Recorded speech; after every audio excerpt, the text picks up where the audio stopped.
Hello, this is Kim Moore, and I would like to welcome you to today's teaching on creating intentional success. Now, I know your time is valuable, so I will be brief. I promise you, if you commit 10 minutes now, we will start to change your life. So let's get started. I'm a founding partner with the John Maxwell team, and I'm passionate about helping aspiring, emerging, and senior leaders expand their influence, lead with confidence, and achieve successful outcomes.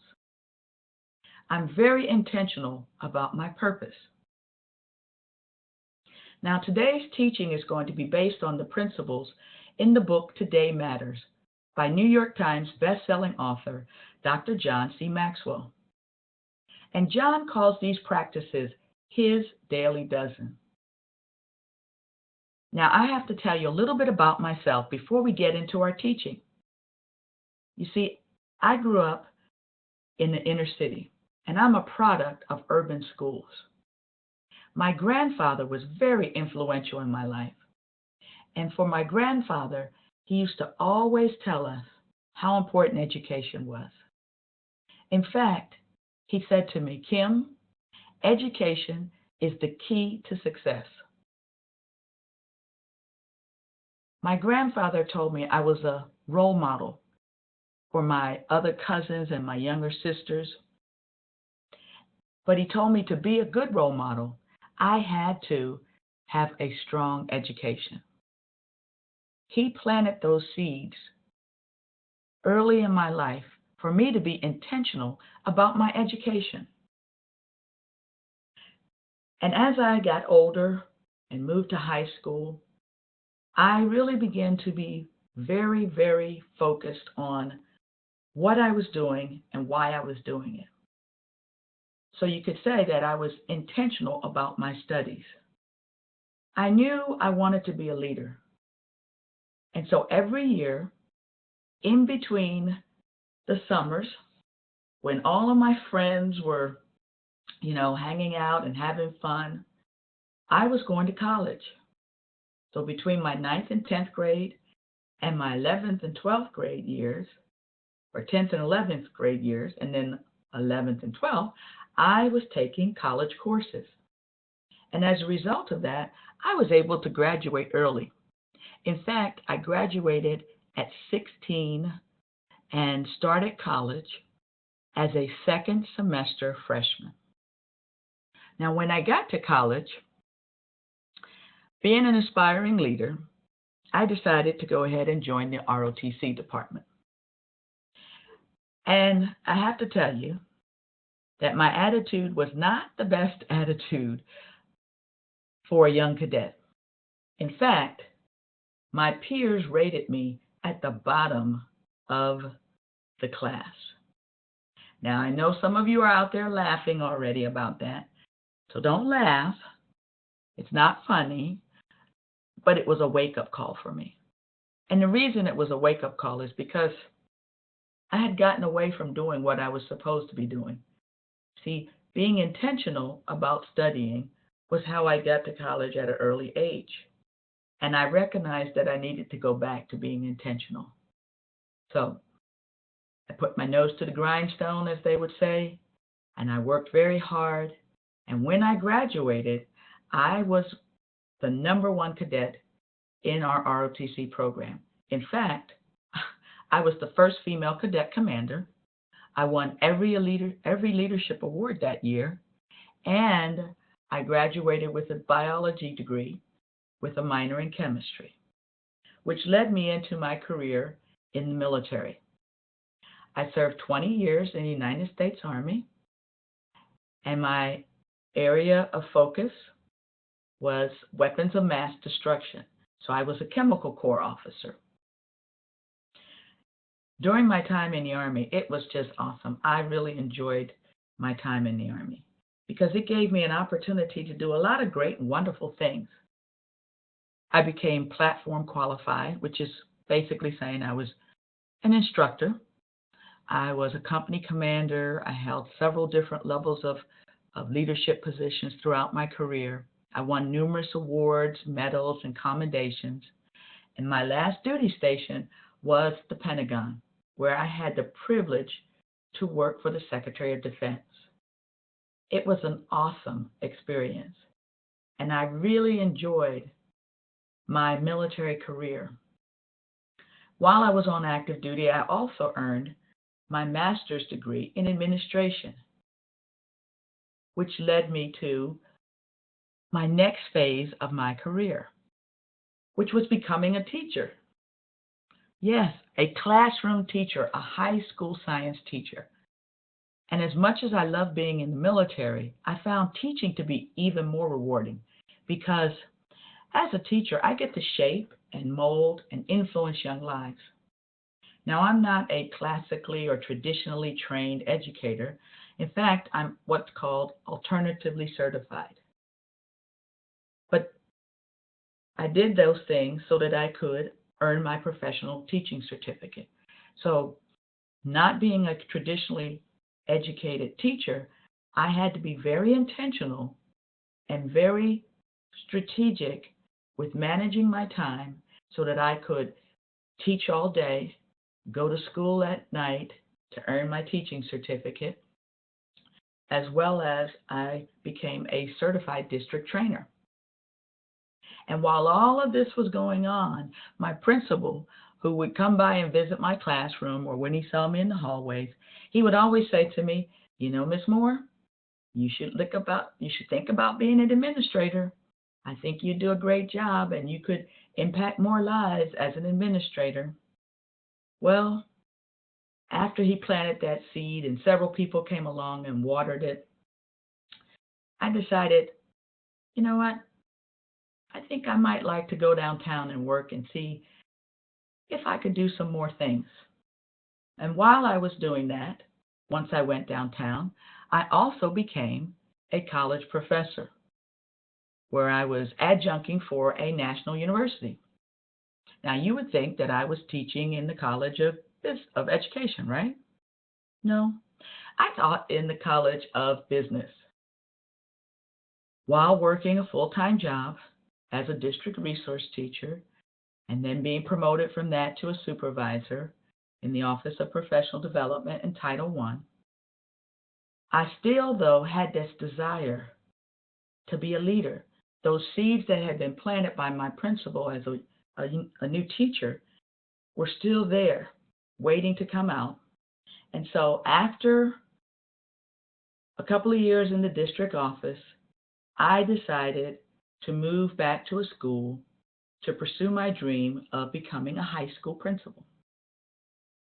Now, this required me to get an additional degree, so I earned my educational leadership degree, an educational specialist degree, which is a level between the master's and the doctorate degree. And I also, while I was trying to become a high school principal, continued to teach for the district and continued to adjunct. And you're thinking, how did I manage to do all of those things? Well, once again, I had to be very intentional about my time. Now, I am the principal of my high school. I love my job because every day I get to go in and work with over 125 people that are on my staff and faculty. I manage $15 million in facilities and equipment. I have over 1,700 students every day on my campus with an operating budget of over $60,000. It is just an absolutely enjoyable job. And I love going to work every day because I get to influence the lives of so many people and add value to them, which is why I became a member of the John Maxwell team. You see, I'm very passionate about two things, education and leadership, because they have shaped my life. And what I do is I help aspiring, emerging, and senior leaders expand their influence and lead with confidence so that they will achieve successful outcomes. Now, you're wondering, well, is that what really helped you to be very intentional, Kim, and be successful? Yes, but I have to tell you, I have one more job that out of all of the other positions I've had, is even more rewarding and has been more beneficial in helping me become intentional about creating success. And that job is being a mother. I am the very proud mother of 5 children. Yes, I said 5 children. They are all wonderfully gifted young people now, doing great and wonderful things.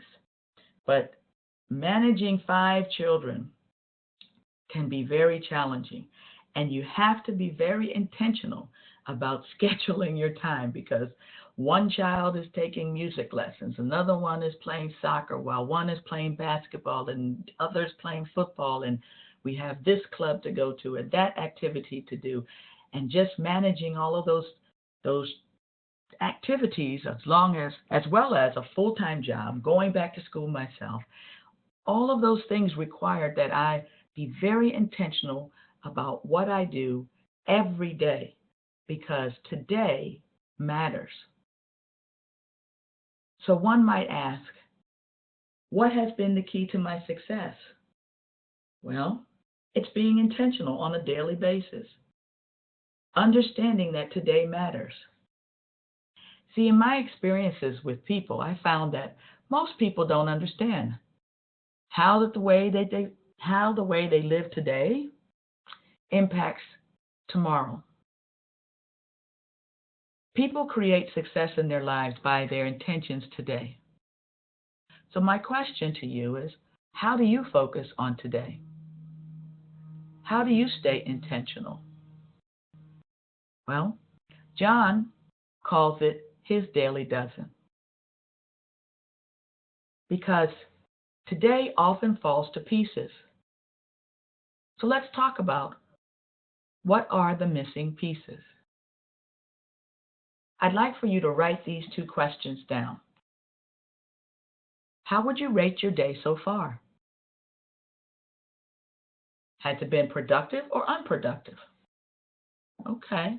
And once you've written that down, ask yourself why. Second question, how do you typically approach your day? What dictates how you spend your time? Now, I want you to hold that thought. Because, see, everybody wants to have a good day, but not many people know what does a good day look like, much less how to create one. Even fewer people understand how the way you live today impacts your tomorrow. Real sustainable change doesn't happen in an instant. It is cultivated through a process. The secret of your success is determined by your daily agenda. Because today can become a masterpiece. Write the following questions down. Would you describe yourself as a disciplined person? Why or why not? In your career, where do you need to sum up the energy to make a positive change? What will it look like to discipline yourself in this area? And how can you start? So once again, hold that thought. You see, time is an equal opportunity employer. But how we treat time is not equal. Successful people make the most of their time by setting their life's critical issues early and managing them daily. They discipline themselves to conquer their fears, and they form the habit of doing what's wise, even when it involves pain. Decisions start them on the path to success, and discipline helps them finish. So now I ask you, are you ready to change your life? If so, when we conclude, please take a moment to answer the questions you wrote for Today Matters and Creating a Masterpiece. In part 2, you will start learning John's Daily Dozen for creating intentional success. Until then, I want you to reflect on your answers and prepare to change your life. This is your friend, Kim Moore.